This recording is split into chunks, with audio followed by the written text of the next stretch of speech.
गेल्या काही महिन्यात घडलेल्या या सलग घटनांमुळे आता खासदार पडोळे यांच्या सुरक्षतेबाबत गंभीर प्रश्न निर्माण झाले आहेत। एकाच प्रकारचे अपघात, एकाच मार्गावर आणि तिन्ही वेळा ट्रकची धडक, ही सर्व गोष्ट अनेकांना संशयास्पद वाटत आहे। यामुळे काँग्रेस कार्यकर्त्यांमध्ये संतापाचे वातावरण निर्माण झाले आहे। कार्यकर्त्यांनी या प्रकरणाची सखोल चौकशी करण्याची मागणी केली आहे।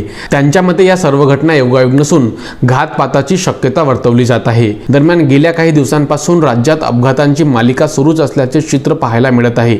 अशा परिस्थितीत जर एका खासदाराला सुरक्षित रस्ता मिळत नसेल तर सामान्य नागरिकांच्या सुरक्षेची जबाबदारी कोण घेणार, असा प्रश्न आता उपस्थित केला जात आहे। या घटनेनंतर राजकीय वर्तुळात मोठी चर्चा सुरू झाली आहे। काही जणांच्या मते हा केवळ योगायोग असू शकते, मात्र काहींच्या मते सलग घडणाऱ्या घटनांकडे दुर्लक्ष करता येणार नाही।